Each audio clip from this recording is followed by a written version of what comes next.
Hey everybody, welcome back to Conversations in Pop Culture, and we are back in the saddle once again for another season.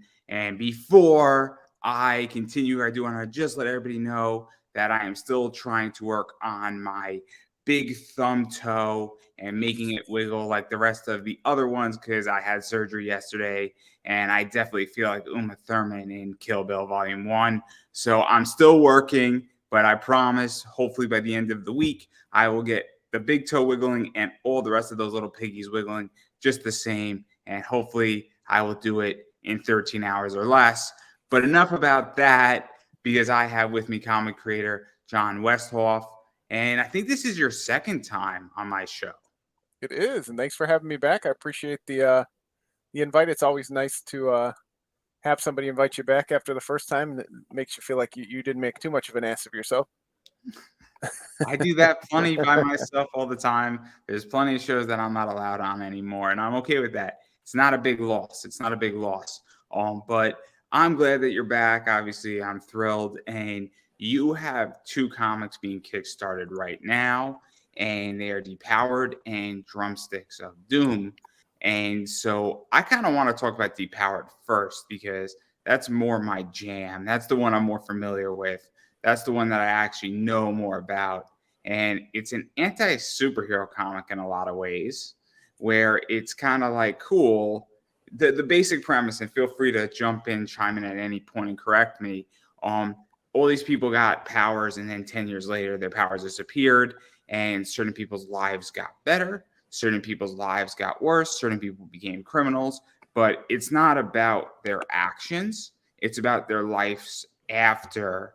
And there's a particular character, I think Dax, whose life was not great, and he's struggling to deal with all of his things and making ends meet.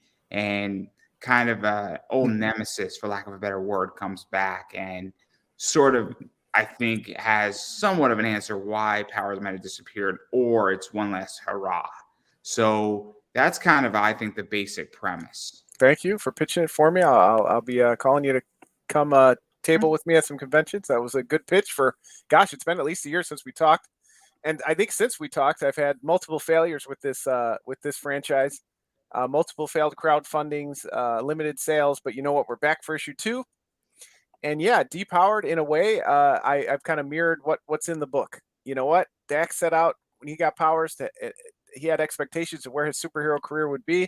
It was stripped from him, and now he's kind of always been like that guy who pines for the high school athlete days and used to be the quarterback and stuff like that. That's kind of how the premise of the story started. The theme song is Glory Days from Bruce Springsteen. Absolutely. Glory Days plays in the background. I think of that often.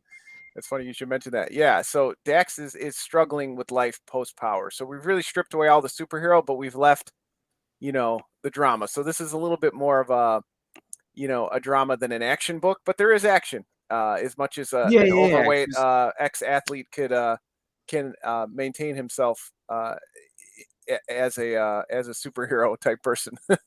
See, the reason why I like talking about this book is that I think you deconstructed the superhero genre. And let's be realistic here. I think indie comics and superheroes, it's tough. You know, you have things like Batman, Superman, and you just can't compete. Captain America, Iron Man. Those things are going to do well just because it's, the mainstay. But then you get things also like My Hero Academia, that's in One Punch Man on the opposite side in the anime world that are also mainstays. And this is taking that concept and saying, cool, this is almost if Astro City lost all their powers. Right. And there's been other, books like this, Powers by Brian Michael Bendis deals a lot with that, even though people in that world still have powers, but the main characters had lost their powers. Spoiler for a 30-year-old book. But yeah, that was kind of what I set out because, to be honest with you, Andrew, it started out as, again, it was more about an ex-athlete. The amazing athlete, Bo Jackson, he used to come into the Best Buy where my friends worked. And I would always, we would see him there and kind of construct this story about what his life is like after his career was ripped from him, and what he thought his life would be. I mean, I read his autobiography, and he was just on top of the world until he wasn't. And I don't know for sure how he feels about it. I'm sure he lives a great life, but I kind of that story kind of planted in my mind a little bit. And then I was like, well, I don't think anybody's going to really read a story about, an ex-athlete. And I kind of had this superhero story that was, but you're right. Like indie comics, superheroes, it doesn't really work. And then I realized, oh, wait, they're kind of the same story. Let's mash them together and see how they work. And that was kind of how the seed started of the story. Because again, to do a straight superhero book, that wasn't something I wanted to do personally. Yeah, no, and I like it because obviously, we get a tragic hero. I'm sick and tired of heroes that are perfect. And I'm sick and tired of things that aren't real. I hate to say this, but you look at Batman, you look at Superman, you look at Captain America, Iron Man, they all have money, they all have fame, they all have all this great stuff going on. And it's nice to see a hero or a once hero struggle, also being on the B team and being like a B or even a C level hero. Yeah, Too. there you go. Go lower. D. And so it's kind of nice to see that. And then it's kind of like, great. Now they're just trying to get back into society, because you can read this on multiple levels where somebody had a job and, going back to the, ex-athlete thing, it's kind of like somebody played in the major leagues for 5 years and then they got an injury, and now they're, saying, what do I do next in my job or my career? Because I only knew X. And it's so interesting. But then we get the question of, why did their powers disappear? And then he runs into an old nemesis who may or may not have the reason why, or he just might be screwing with him for the sake of screwing, because he wants one last jab at his old hero 10 years later. And he also, maybe Dax also is having a mental breakdown. That's also in play to some degree. And so we don't really know, or maybe Dax just wants one last hurrah to be the hero he never got to be. And it's very interesting when you start throwing all this out there, because it can go in any direction. And I don't know the direction it's going in, but clearly there's a lot of different ways this can go. And so it's fascinating to see that, because everything's in play. Yeah, no, I really appreciate that. Again, haven't gotten to talk to a lot of people about the book, so it's so nice to hear somebody who picked up on all the themes, because you're right. You don't want to just dump everything in the first issue. You want to leave some mystery and intrigue. Now, it is only a 3-issue series. Again, we've had some struggles here getting the book going, so I have to be realistic on how long it can go. I think it was originally, I think I originally pitched it as 5 issues and then kind of truncated it a little bit. We're going to tell a real tight story about, what happens after Dax gets accosted at his hotel room, something stolen from him. How does that play into where his powers were and everything like that? And you're right. Is it just him and his struggle and being a, kind of a piece of crap after losing his powers? Or is it, something bigger, like, a villain or something like that? We'll have to see. Yeah, so let's actually dive into this too, because obviously the first one, I think the Kickstarter did was rough, and that thing didn't get success funding. And I think that you aimed high on the first Kickstarter, and obviously that didn't work. And then I think you self-funded issue 1, and then obviously issue 2 had some issues. And so what is this like? Because I think it's a real complicated issue when you go out there, you throw out a book and people aren't ready for the book, or for whatever reason it doesn't catch fire, or whatever reason you're brand new to something, and then you've been picking yourself back up, because it's tricky. And obviously I ran a Kickstarter for this show, and there were moments where I thought, cool, I wasn't going to make it. And if I didn't make it, it's not the end of the world, but it's also, you don't want to fail. I don't think anybody goes in with intention to fail on any project, but it's rough when there isn't support there. And so what is that like? Because it's tricky. And it honestly was. And what was really hard is I didn't take time to catch my breath, lick my wounds, and say, what's the next step? I probably should have just relaunched the Kickstarter at a lower goal, adjusted the book based on that. But instead I went to Indiegogo thinking, you know what, most of the backers from Kickstarter will transfer over. They didn't get there on Indiegogo either. And then I did straight sales. So there was some success in there, right? I had 127 backers in the first campaign. I probably set the goal too high for a indie superhero book that was a little hard to sell. I probably should have been more realistic with the goal. And then at least I would have had a base to go on, so to me, I still knew there was people who wanted it out there. I just couldn't get them to convert over to direct sales.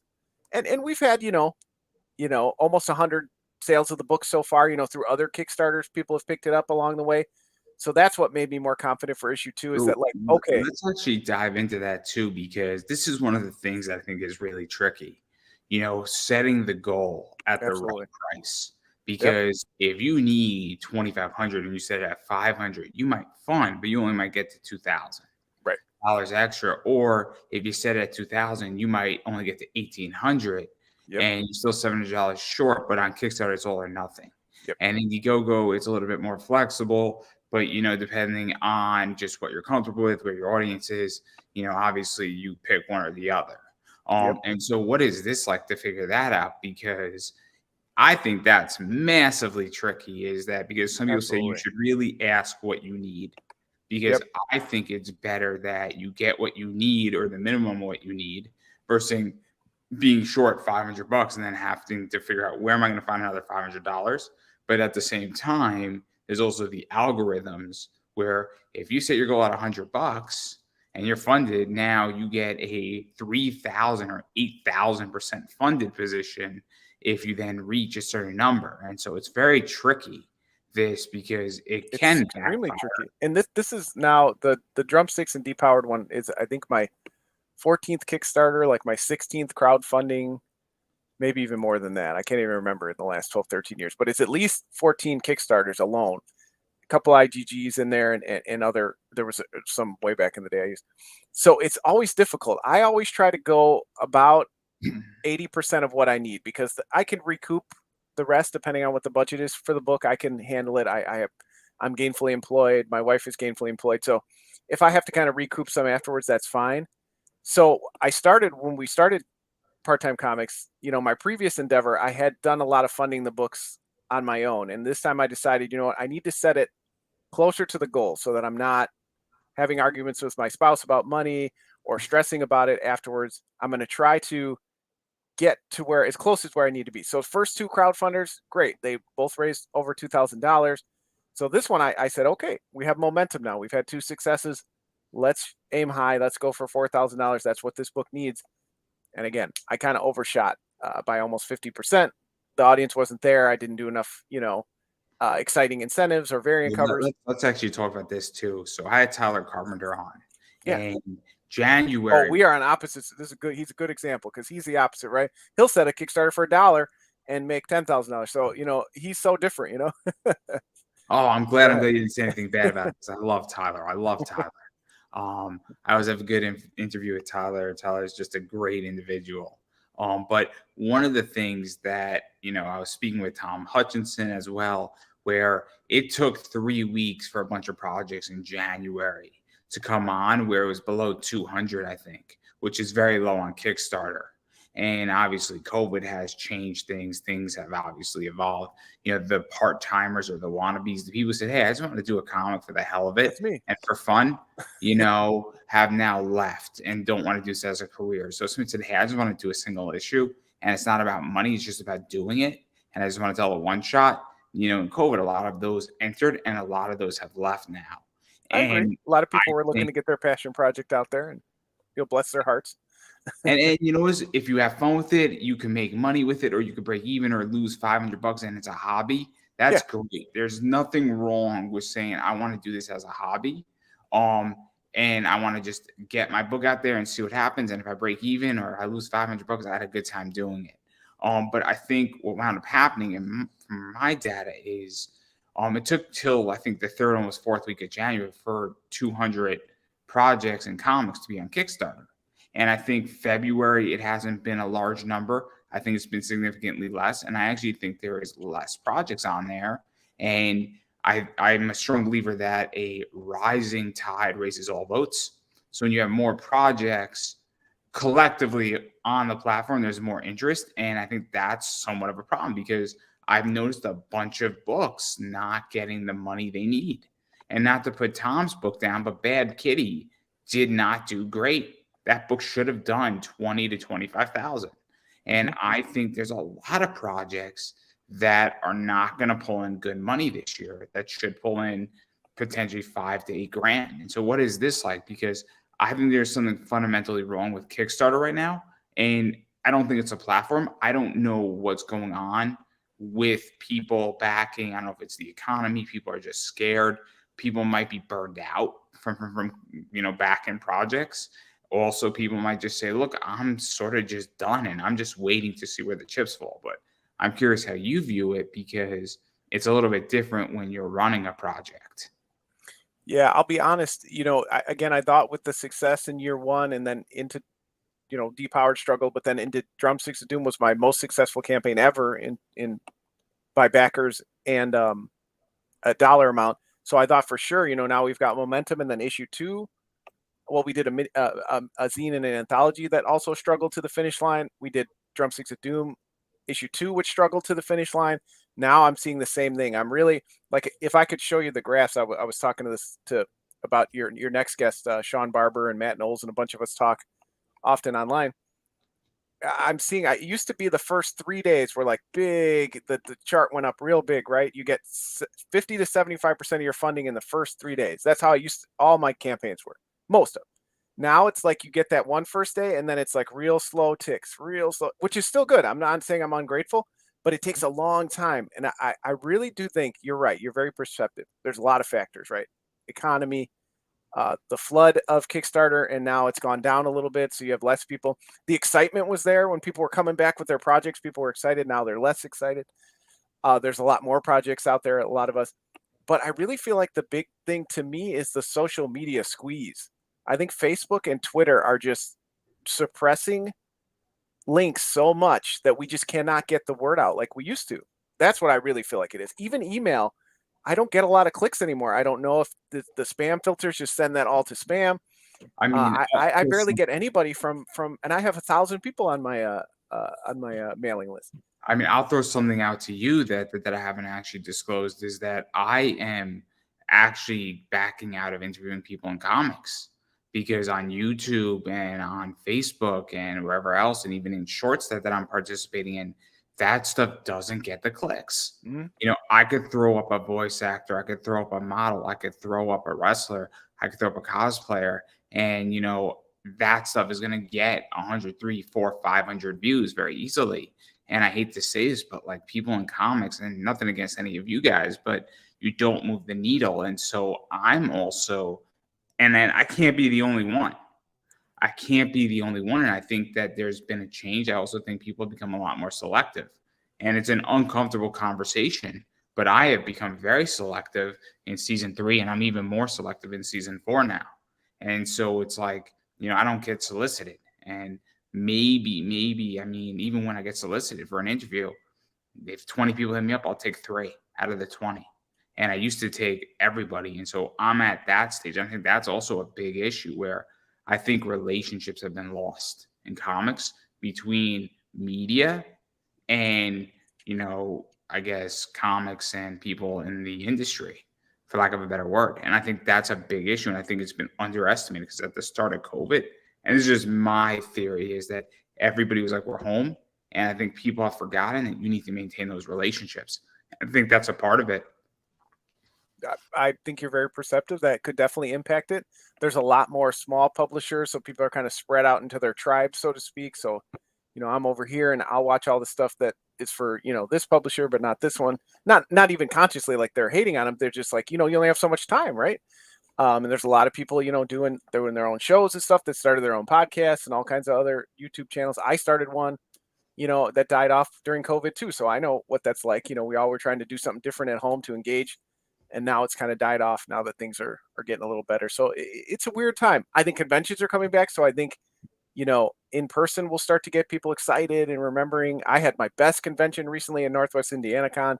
People were just excited to see books and buy books. That was, such a good feeling. So I do think that there is some changes, but the Kickstarter drag is almost across the board. I'll be honest. Like, I don't see, except for people like Tyler, who really, are smart with their projects, and they set that low goal and they fund really early. But again, like you said, I don't like to do that, because I feel like I lose some of the excitement from the fan base right after you fund.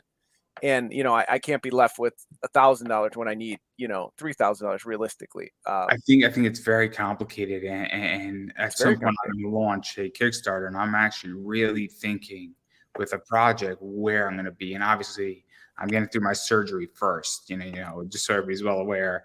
it's about a 6 to 8 week recovery. So I'm not interested in torturing myself on Kickstarter while not being Why able. not just double the torture? I already can't weight bear enough. I really do not want to carry a Kickstarter across the finish line while my leg hurts. I'm very honest about it. There's only so much you could handle in life without going off the deep end. Got to know your own limits. That's a good thing.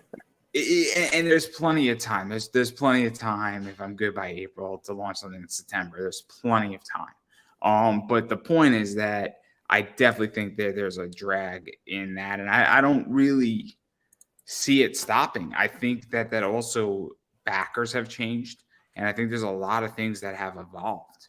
And I also think that there is a issue where, is it that you want a cheaper product, or do you want something of value? And I think it's very, very complicated, because I think there's a war going on, to be quite honest, where I think products have to come down cheaper. And I think that a lot of Kickstarters have been way too pricey. Yeah, I agree with. In the way things are going, people are pushing that pretty hard. But then again, I've struggled too, and I feel like we try to keep our products at a reasonable price. But yeah, some of the books, they maybe shoot a little too high for where things are in the industry. They price their book too much. There's some of that. I think you're going to see variants that were once $25 have to come down to 20, if not 15. I really do. Oh, I agree. I think 250 print runs on Kickstarter are going to have to come down to like $15, and that means it's less money. Me and Travis Gibb were speaking about this, where I think it's been priced way too high for way too long. And I think that's going to be an issue. I really think it's coming. And I think that consumers are going to say, look, I don't want to spend $25 on this book. I'll spend 20, I'll spend 15. And I think it's going to be very reflected. And I think it's going to be very complicated when that happens. I mean, I've always been like that. I have a hard time.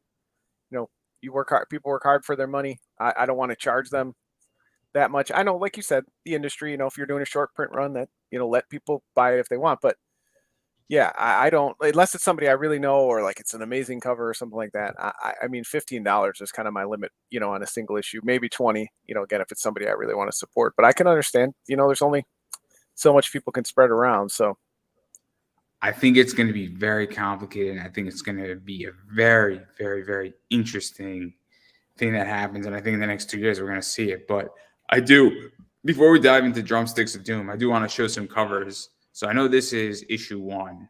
Yeah. And then I know that this is the action figure 1. And then I think the other one was done by Nick. Can't say his last name, right? Or do I not have that one? You don't have that one up. We got on the the viewers' right-hand side there is Chris Thomas did the variant for number 2.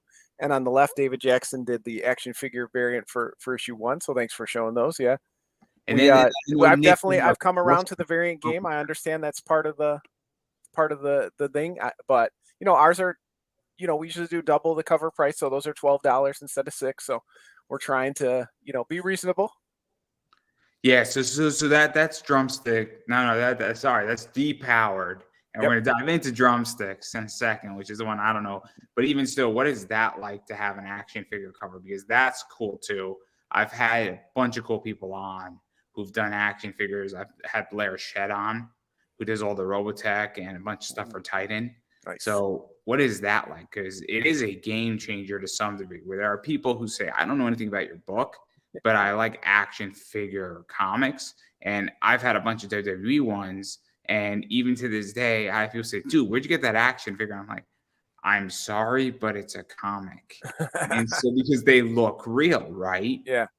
Yeah. And, actually, I found David on Instagram, and a couple other people had gotten. Actually, I think Chris Thomas, who did our variant, recommended him. He had gotten one for his book, Base Force. And I was like, yeah, that seems like a cool thing for this superhero book. That's really in style right now. Again, like you said, it's kind of eye-catching for people who maybe aren't even interested in the book. They'll see it. So honestly, we didn't have a variant for Depowered on first launch. And I said, you know what, if I'm going to do one, let's do something fun. And, it has a little personality, right? Dex has got his little booze bottle in the action figure box. And, it tells a little bit about the story as well. So, and he's in his regular civilian clothes or whatever. So yeah, David did a great job. It's a fun one. So that, and like you said about hobby, name of the company is Part Time Comics. I certainly understand this is not my full-time job. So if I'm going to do something, I want it to be something I enjoyed, not just like, here's cover 1 through 7. And, I had these great artists pump them out. I want to, I want it to feel unique and special to the book, And then obviously I want to dive into the other side of this whole thing, which is Drumsticks of Doom. Not the ice cream, but the music side of it. I had to. I'm sorry. I had to. Usually people go with the chicken drumsticks when they joke with me about the book. I like my ice cream drumsticks. It's not ice cream drumsticks. It's not chicken wing drumsticks. It's the drumsticks, that we play with. I am a drummer. So let's kind of talk about the basic premise of this, because Black Sabbath slayed the Beatles. They became the world's most famous band, and because of that, alchemy and other things are made common in schools, and transfiguration and alternative science and demons were summoned, and they all kind of stuck around, and heavy metal reigned supreme is what's going on. And that's it. Yeah, and that basically spins off a gigantic music supernatural battle between Lana, who loves music, obviously, I think Jimmy, who's sort of a bandmate, is there, and they find themselves drawn into a, I guess, proxy music war to some degree is the only way I can describe it. And I'm a little less familiar with this book. That's okay. I think that was a great synopsis. I appreciate it. Yeah, Lana wants to play indie music in a heavy metal world, right? And she feels embarrassed to do that. What we would consider in our world pop music, is kind of really, the opposite, right? Heavy metal is the popular music. So yeah, she just wants to play music. She plays with Jimmy on the side after their heavy metal band gets done with practice, but unfortunately, she picks up these magical pair of drumsticks. She doesn't know why they're drawn to her, why they work in her hands and not other people's. And some other nefarious characters in heavy metal, they want to keep heavy metal on the top of the charts, so they're coming together. And we're already, again, this is issue 3, so a lot of this, we're not spoiling the story. A lot of it's out there already. We have catch-up tiers and everything if you didn't catch the book. But yeah, it's had I known people would be so hungry for heavy metal books, I would have done this 10 years ago, because it's been such a great thing for our company and for Dan and I, my co-creator Dan Doherty. It's such an easy sell at conventions. People get excited about that short pitch like you just read. Let's even dive into this a little bit more. There's obviously werewolves, there's cults in there, there's more cults in there. There's all sorts of fun stuff. And you mentioned something where if you knew it was going to be this popular and people wanted it, you would have done it 10 years ago. What is that like? Because I hate to say this, but I don't think anybody knows what's going to be popular anymore in comics. Sure. I mean, it's easy to some degree. Sometimes, I'll give an example that has nothing to do with comics. I knew that 90s show was going to be one of the most watched things on Netflix. Whether it's good or bad, I knew it was going to be one of the most watched things on Netflix. But that's different than understanding people wanting something brand new and original. And so what is that like for you? Because it's pretty, I guess it must be very nice, because it's like, oh, snap, people want this. And it's an original idea, and you couldn't have known. I mean, walking into it, you're like, I think I'll make money with this. I think it's a good story. But for it to take off the way it has is kind of interesting, I think. And I would imagine, like, oh, snap, especially when you compare it against Depowered. Yeah, it was very, oh, snap. I'm not a confident person. That's just not who I am. It's something I've worked on. I'm a social worker by trade. And even as a social worker, I still have my own issues. So I always go into these things not with a ton of confidence, but I knew that I had a great co-creator. I mean, the art, Dan, and the amazing cover artists we've gotten, I knew I had a good package there. I just kind of had to sell people on the story. And honestly, it was a story I started, 7-8 years ago. It really started as a more down-to-earth story, really about me starting in comics after I had been in a band and kind of transitioning out and kind of getting to that point where I never really had these lofty goals that I was going to play big stadiums or be in, signed to a label. But you kind of get to that point where you're like, well, this didn't really work out how I wanted it to. And, my friends and I, we were going to be in a band forever, right? Well, I got to a certain age and it just wasn't happening anymore. So that's how the story started. It was about a character who was struggling with being, transitioning through music. And then again, just like Depowered, I'm like, nobody's going to read that. I'm not Jaime Hernandez. I can't make people read about, emotions and these kind of dramatic stories. I need werewolves. I need, action. I need, wizards. And then that's when I brought in the kind of universe changing with Black Sabbath becoming the most popular band. So again, I kind of try to hide the emo part of the book with these, fantastical elements. And that was where it started. But again, I sat on it for a long time because I didn't know where to go with it. I wasn't confident in it. And I wanted to approach Dan about drawing it. He and I have been friends for about a decade. And I just never really, and then finally I said, you know what? I'm getting old. The Crypt Keeper's coming for me someday. If I'm going to do it, I got to get off my ass and do it. So finally. And so let's actually talk about that too, because it's interesting when you say, cool, we're going to go do something now. So obviously I turned 30 a little while ago, and I'm doing a bunch of stuff now. Part of the surgery, very honestly, is because I'm 30, and I said, if I don't do this now and fix my foot from a failed surgery, chances are I'm never going to do it, and I've had enough. I'm not saying it's easy. It's not easy, but I just said, I guess we're doing this, and I made a bunch of decisions in the last probably month and a half. So I turned 30 last January 10th, and so now I'm saying, cool, there's certain things I want to do, and I'm going to go do it. Because I realize that life is going to catch up on me relatively quickly. So what is that like? And then also, with your book in particular, obviously it's music related. I think it's familiar as well. And so I think that's one of the things why this thing is successful, is because it's a bunch of people who have not had a heavy metal book in their life. And they're like, cool, now I have something that I didn't get shoved into a locker, but I wasn't, the jock in high school. And now this is for me. And I think that's something that's sort of happened, and it's a subculture and a subset of nerd culture and of music culture and things of that nature. And you're providing an answer, or part of an answer, to people.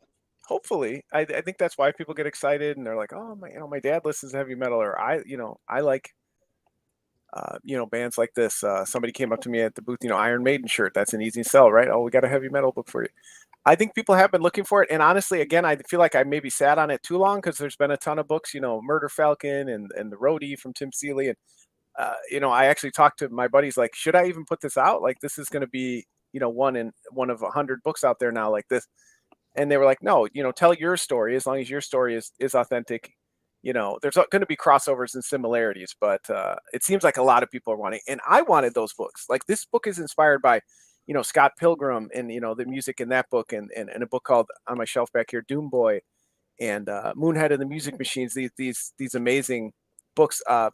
Dave Chisholm has a book right now called Chasing the Bird, which is about a trumpet player, Charlie Parker, and just these people who can put music on the page without sound. It's always astounded me in comics. It's always been my favorite thing. So about 10 years ago, I got together with a bunch of other comic creators who I found also played music like myself. And we made an anthology called Banthology. And I just love that process, because I just love music and creating music. But if I can't do that anymore, well, let's create stories about music in that process. And I wanted to do this book since. You mentioned something interesting where your book, there's books similar to it, but you still put it out. And that's fascinating, because some people wouldn't put it out. Some people want to put out an original concept, but also I think there's an argument to be made saying, look, if there's 10 books that are similar to this, somebody's going to pick up that 11th book because they like that genre. My experience is that, and I don't know how you feel, and I'm going to take something outside of, we could use music, we could use anime, television. If I like a particular series, I look for more genres in that series, right? And even if it's similar, I still want more of that if I like it. So I'm a big sports anime guy. And so obviously I look for sports animes that are similar. I'm right now watching Manglobox. I'm looking for a series that's similar to Manglobox, even if it has the exact same concept with a little twist, because I know I'm going to enjoy it and I know what I'm getting into. And I think that's something that's super interesting about what you put out there. And that's ultimately the conclusion Dan and I came to, is like, again, if we're doing, we're not blatantly reading other people's books and taking stuff from it, we're trying to tell our own story. And I think it is unique enough. But yeah, I just rattled off 4 or 5 books.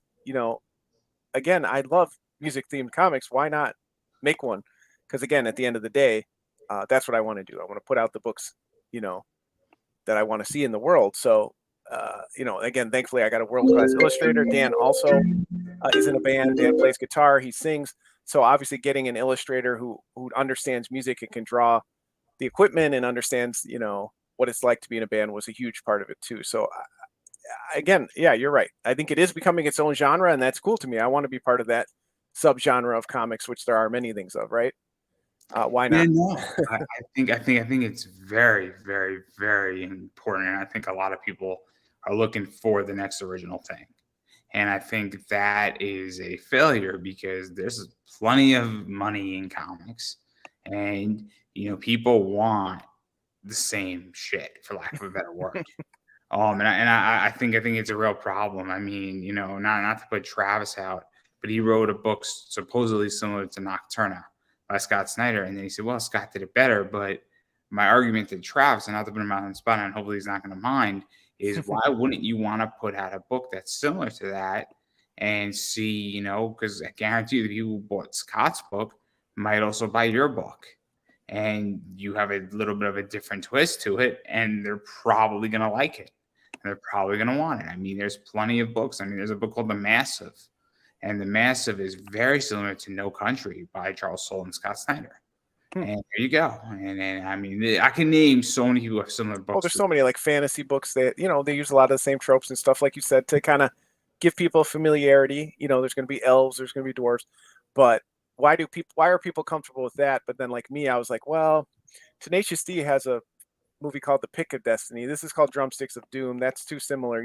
If we avoided every single thing that was similar, again, if I wrote a book and I was like, okay, it's about space wizards with light swords and they use this thing called the farce, obviously I'm stealing, that. So don't do that. But again, if the characters in the story has heart and has honesty to it, that's what's going to speak through in the end anyway. That's what people. I mean, I'll be very honest. I mean, for those who don't know, we're going to be talking about ownership. We're going to be talking about a lot of stuff. Tomorrow, me and my friend Chris Brown, and Chris. And then at a later point on my other show called Emboldened, one of the episodes is that, are you writing to make money, or are you writing to write something that's good? Because you could write something that's bad that'll make money and make you very wealthy, or are you trying to write a masterpiece? And the reason why I bring this up is that you can take the basic concept of Star Wars, change half of it, and there's a formula to write something that'll make money. Which is what Star Wars did, right? They took Westerns or whatever, and they did that too. So, look at, again, like Tolkien, people take a lot of Tolkien lore, and we're okay with that. Like he created all this lore that people, use in their books now. But if I take lyrics from Ronnie James Dio, am I seen as a ripoff? But he created his own lore. You know what I mean? I mean, The Mandalorian is Lone Wolf and Cub. Yeah, that's exactly what it is. It's brilliant. They Star Wars it, but it's not an original story by any stretch of the imagination. And if you think it is, I just ruined your day. I'm sorry, everybody. You're welcome. You're welcome. But yeah, I think it's really interesting. And I think a lot of people need to get out of their own way. But I digress. I do want to show the covers though. So I want to get into some controversial stuff. So obviously there's some covers here, and then there's some of this right here too. Yep, that's series artist Dan Doherty. We finally got him on a cover. We've had some other great ones from Maria Wolf. You saw Brian Chirilla there, Kaylin Smith, Kelly Williams, Matt Festa. We've had an awesome. I mean, I may not have the most confidence in myself, but I do have confidence that I know how to pick amazing artists who can draw amazing heavy metal art. So at the very least, again, you plunk down your dollars for this, you're going to get amazing art. So I'm happy. Yeah, and then let's actually talk about the campaign itself, because it's for both issues.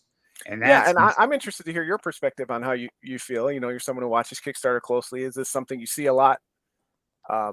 So I mean, this is my take. I'll be very honest. I think it's actually smart, in certain circumstances. If you have a book that maybe is going to struggle to get over the hump, and you have a winner, and pairing them together into one campaign, it's not necessarily a bad idea.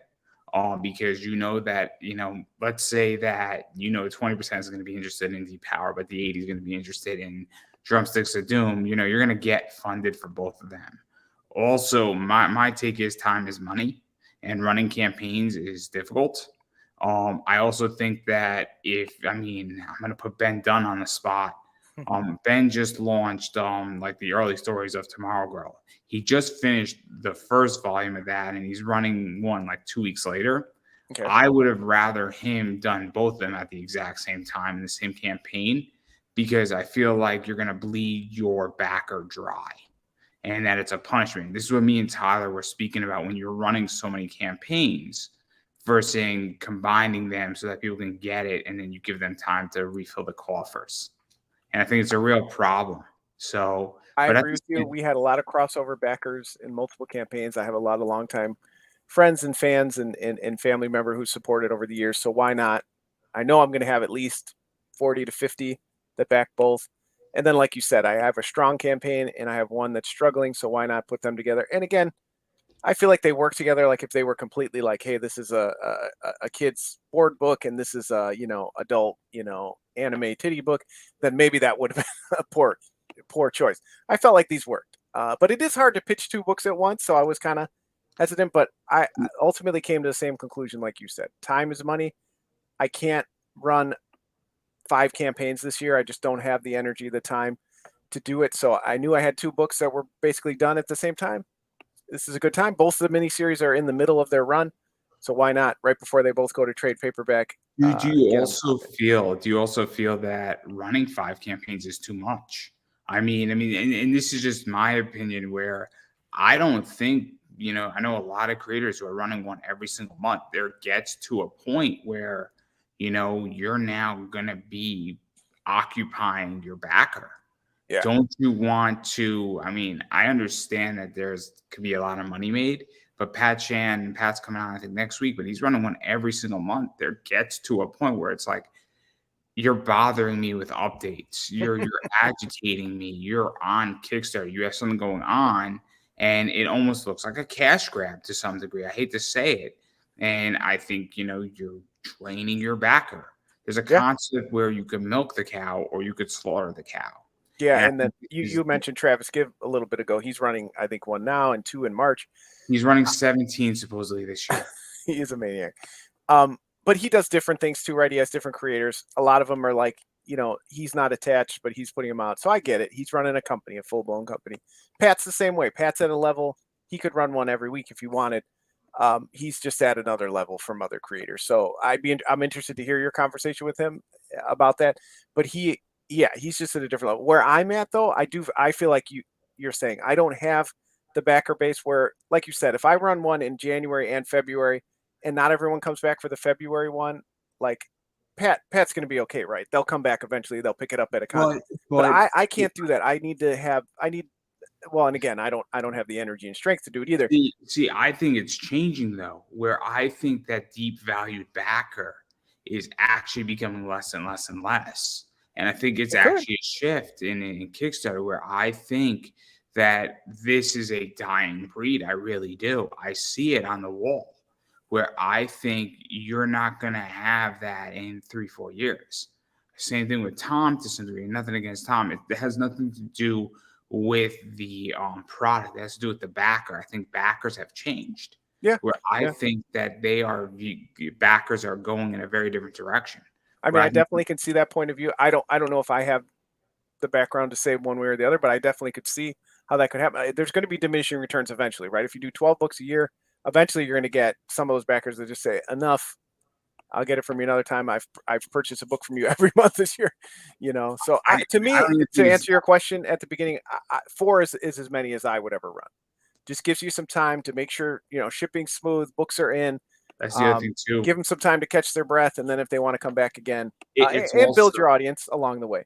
Also, I think it's the idea, like, I didn't get Ben Dunn's Tomorrow Girl yet. So my whole thing is that why would I want to pick up the early years if I didn't get the actual book first? I would like time to actually read it and see if I like the series. And I think that's a big issue. And I know I tried to run this campaign right after issue 2 shipped, and all it took was a month-long delay from the printer because they were backed up, and I had to back this one up. And then I was actually shipping right as it's launched, and I actually felt bad because some people were getting their books, and I don't necessarily want to be in that position again. I'd like them to be close so that people have it on their mind. They get the book in the mail and they go, "Ooh, when's the next one coming out?" And then maybe I have the pre-launch up, but To me, I'm not ready for that yet. And again, I don't have the team support either to help. I know Lori Foster's like that. She runs a ton. She's running two at the same time right now. Bless her heart. I just don't have the the mental I fortitude have to make issues it with through. that too. I have issues with that too. I got no problem where I think it's actually detrimental that you can run back to back campaigns or run two at the same time, even if you're a proven creator, because all it takes is one little trip on a pebble. And Yeah, now all of a sudden you might be bankrupt, and who gets screwed? You don't get screwed as the creator. I get screwed as the customer. right. That is not customer centric. And to me, I thought Kickstarter said, well, you want to do a project and we are all kick starting it together. And I think actually Kickstarter has gotten away from their mission by opening that up. And I think it actually challenges their core belief. I really do. Yeah, no, I know a lot of creators either run it on a different site like BackerKit while they're doing Kickstarter. I mean, again, it's all part of their business model, but I'm I definitely not understand there the yet. business. Don't get me wrong. I get the argument. I get when you're talking about big money of 30, 40, 50,000. But Sure. if you're a company where your mission was X, Kickstarter by definition has actually challenged and changed their mission on what they stand for. And that actually, I have not heard one comic creator actually call out Kickstarter on it. And I think that on the comic side, it should be called out. I really do. Yeah. Because it's that what they did is that they ultimately betrayed every customer by allowing creators to run back to back within like 5 days. Well, and I remember, in the early days of Kickstarter, there was quite a few people who made mistakes and then had to come back to like re-kickstart. I think that gave a bad message, right? Like, oops, I messed up. Now give me more money. They shouldn't have allowed that either, So they've had some struggles, and you're right. Their mission is much different now. But they've I made a lot of good changes behind the scenes and stuff too. So I definitely want to say, I do support I their mean, platform. But don't get me wrong. I think Kickstarter is great, but I think there is a real issue with that, and I think that you're going to see it develop. And I've been part of campaigns that have blown up, that have ended poorly, that people have run away with the money, and we don't have to name names, but there you go. And you know I'm who they are. not getting those books. I'm not getting those books, and when you're talking 30, 40, $50,000, it's Yeah, not a lot of. It's not money to live on for the rest of your life, but it's still a lot of money. it's thievery. It's not good. But I digress. I do want to talk about another controversial issue. Uh-oh. So obviously with comics, publishing is a big deal. And we were speaking a little bit before, and you could plead the fifth. But obviously, what we were speaking about contracts and dealing with contracts and predatory contracts, and obviously I am not a fan of contracts. I like to read contracts. I think it is massively important when you go and get approached by a publisher to actually fully read what they own, what you own. Tomorrow's episode on Embolden is about ownership, and so I know that you've had your run-in with contracts, and so what is your opinion on all of that? Because I think it is very interesting. And I think a lot of creators are very scared to talk about this topic. Yeah, I haven't had a ton of experience with it. My hope with relaunching, I was with a different company before, and then I relaunched a few years ago as Part-Time Comics on my own. My hope was to get some things published. That is definitely a goal of mine. I would like to be under a publishing house. I would love to see, that for my career. But I have found it's not gotten much better in the last. I took a few years off and came back. The few times I've been offered, I did feel like the language in the contract was very favorable for the publisher, which is fine. I think if you're entering into a partnership together, you know what, you should agree on what everyone's going to benefit. Everyone should benefit together. If they're helping you get your book out there and they're doing hard work behind the scenes and they're getting into diamond, of course they should. But when the language is like ownership in perpetuity, and you ask for minor changes and they are upset about it, or don't really want to have a conversation, or don't even, everybody's busy, and I get that, but really haven't even had a conversation with you by phone or in person to talk about it, just kind of gives you a bad vibe that they're just like, okay, I read your pitch, I'm ready to publish your book, and there's no discussion about like the schedule. It's just been a very weird thing, and I've heard this from a lot of other people behind the scenes. Again, no names, people can keep their own information, but a lot of these publishing houses are like that. They want to suck up your IP, it seems like, and get some benefit from it, hope it gets picked up, and then they get the rights, So partial rights to it. do you think that it's a comic play with the IP, or do you think it's more along the lines that they want to pick something up and then either sell it to Hollywood or sell it to Yeah, Disney or it sell it to Hulu? yeah, Because what I'm viewing, it feels like that to me from what my peers I've talked to, close peers who've had contracts. The contracts I've read myself, which again are very few, I want to be honest about that. It does feel like that. Like they want enough IP under their name that if one or two hits, they're good, right? Even if they get a percentage of it. And oftentimes in the contract, it's a large percentage when they're not, again, they're the publishing house, right? They're not really advising, they're not providing editors, they're not giving, most of them don't give any money at $0 up front. You pay for all printing costs. So the risk isn't really on them, although they're paying, in advance. The cost will come back to the creator. So it's the ones I've seen are just very disappointing. But again, it's still a goal of mine. I don't want to trash the industry in general. I'm sure there's good ones out there, but from what I'm hearing from my close peers, it's just not a good landscape for comics. And you're talking tomorrow, so I won't take the topic away. But I think ownership is important because in so many other industries, the avenue to get your work out there in music, TV, film is so controlled, you could have no control over it. In comics, you can't. You, at least in comics, you can. Like, I own this book 100% with Dan. We split it. Okay, why am I going to give that away freely without some assurance that I would benefit from it long term? It's very interesting, and I mean, you bring up a whole point. I'm a big, and people hate me for this. I think NFTs are an answer in a lot of ways. I really love smart contracts. I think crypto is brilliant. Nobody in comics talks about this. I think people in comics are just not informed on it.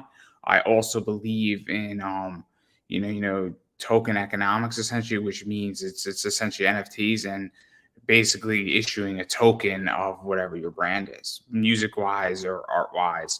And I think we're getting there as a society, because I know that ownership is worth a lot of money. I own this show, so every episode can be licensed out, and it has the growth and the economics of this show can go pretty much, it's infinite depending on its licensed out. And I know a bunch of different podcasts that license out their content. I mean, Joe Rogan is a good example of that with Spotify, and he's not the only one that does it. He's the only one that everybody hears about. So I think it's very interesting.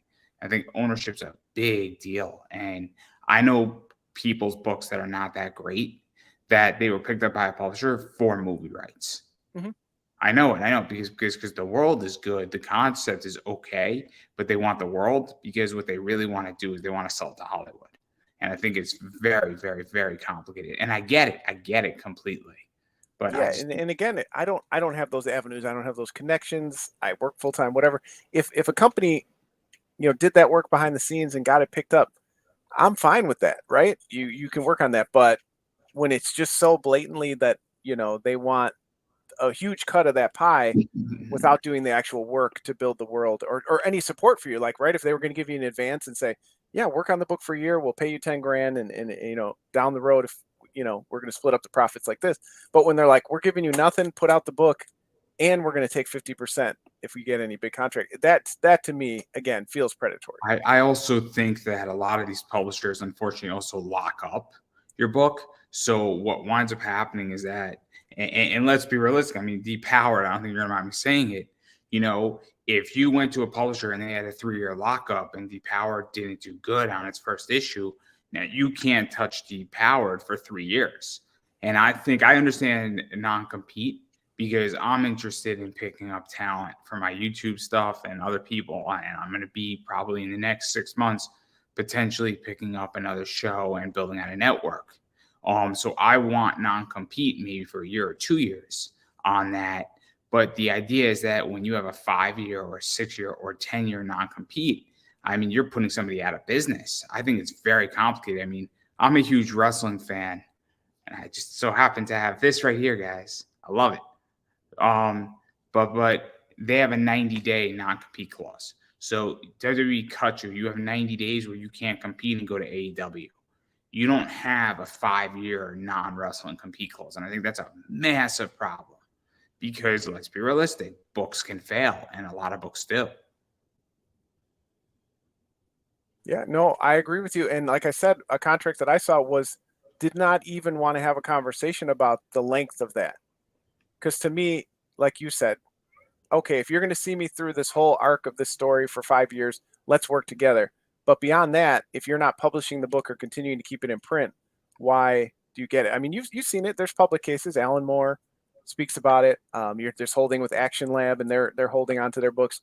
There's all kinds of examples of this. And again, I'm very naive to a lot in the industry. I'm not speaking as an expert, but from what I've seen, I can see why people are not confident to want to participate in this industry. Because yeah. Do you also feel that, I mean, obviously Kickstarter is right now rough, but 3 years ago, people, when they were making even 8, 9, 10 grand, they might have been making more than a royalty at a comic shop. Oh, and that's another thing too. Even if you're doing 6 grand or 7 grand or 8 grand on Kickstarter, you might make even more money just on that, let alone going to a publisher. And absolutely. That's part of it too, that the cut, once you take the distributors 20% and the 40% or 30% discount so that the LCS can make their money, you only have a couple dollars to fight over there in the end. So when you're splitting that with the publisher, you could sell 3,000 books, which is great sales for an indie book, right? That's amazing. You're going to get $1,500 from that, right? And that's not even enough to pay your artist. Depending on the cost of the cover price of your book too. So there's other things you can do, advertisement things. We know that variant covers help.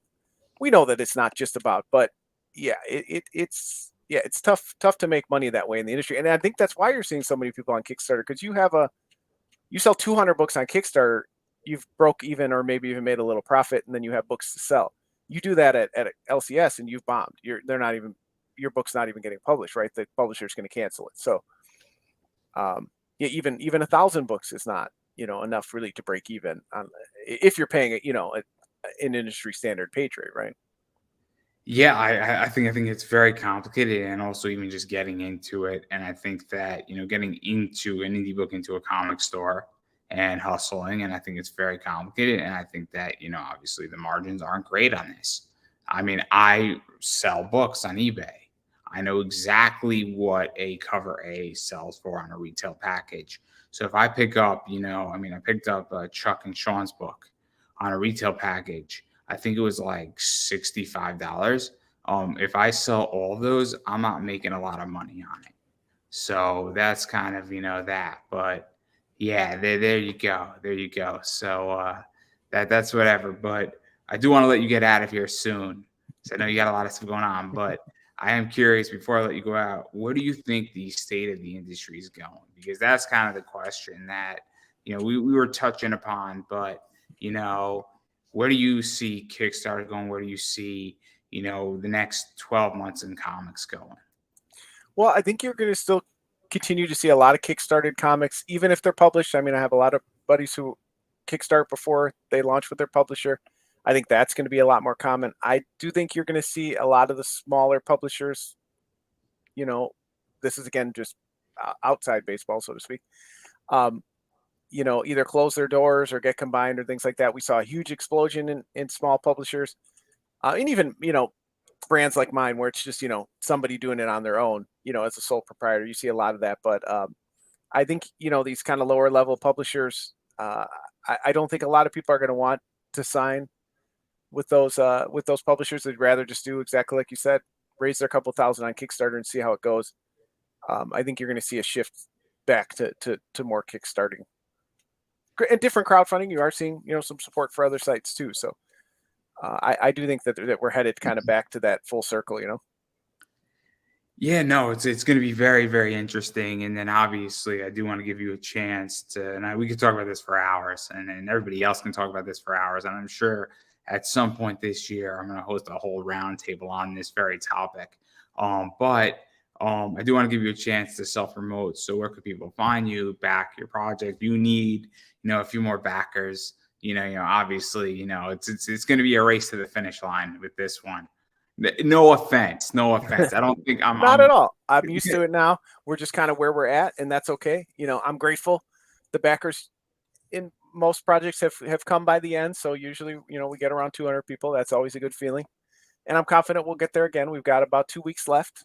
So I appreciate you inviting me on so that we can promote the book. But, again, I don't have any aspirations to write Amazing Spider-Man or to be this amazing writer someday. I enjoy conversations with people like you and talking about my experience in the industry for the past 12 or 13 years. I actually promote the interview out. Unlike other people, I promote the interview out. You do, but you're also, you're a great conversation. It's nice to be invited. You reached out to me. Hey, we haven't talked in a while. It's just, to me, that's what it's about, making these connections. Again, at the end of the day, even if I go broke, I have this cool product in my hand that I made with, friends and peers in the industry. So, but I can be found at Part-Time Comics with an X on all social media, including the best way to find us is Linktree/Part-Time Comics. You can find all our recent crowdfunding, including this one, is always on there, our store, YouTube channel, all that stuff. But yeah, on every social media, just like your Pop Anime Comics, we are Part-Time Comics with an X. Yeah, and then I'm just going to promote myself, and I've been going to keep saying it as you got to support indie. And what that means is you got to back Kickstarters, you got to back other crowdfunders. If you like something and you want to see it get made, you should back it, especially when it's on Kickstarter. Obviously, if you like Jon's book, whether it's Depowered or Drumsticks of Doom, the music, not the ice cream, you should absolutely back it because it does make a huge difference. And if you don't like it or you're stiff on money at the moment, because a lot of people are, you should definitely follow on social media because that also makes a big difference. Huge. And that's a huge thing, and sharing it out makes a big difference. As far as I'm concerned about me, I'm Pop Anime Comics on Twitter, Instagram, Facebook. I have a Redbubble t-shirt in the comment section up above, down below, to the side. It's making fun of Gundam. I also have ad rates up there. So if you're interested in advertising on my show, I am worth every penny. I am worth every penny and then some. So, obviously, if you got a project going on, whatever you got going on, I got a bunch of different tiers and whatnot. So if you're interested in that, anybody, feel free to check that out. And yeah, that's pretty much everything I got. And YouTube is a big deal. I have 501 subscribers. I would like to get to 510 by the end of March is the goal. So we're 9 away. I think it's an obtainable goal. And so I really appreciate people subscribing on YouTube. It's Pop Anime Comics. A lot of cool content is coming and a lot of surprise content is coming. So including this tomorrow. So definitely check that out as I take 12 of these out and play with them. And who knows, we might be pulling some autographs. Nice. So that's the goal on that. And tune in tomorrow because I got 2 more interviews tomorrow. And I have Sean Barber coming on in an hour. So that's everything that I got. And I'm going to let you take us out with the final word. No, again, thank you so much for inviting me back. It's been a little over a year since we talked, so I do appreciate it. Again, like Andrew said, the shares really help. We understand, times are tough for a lot of people. Social media is really tough right now. So a share, a retweet, all that stuff really helps. If you're excited about the book and can't support in that way, we really do appreciate it. And thanks for talking to me tonight. Absolutely. And that is a wrap.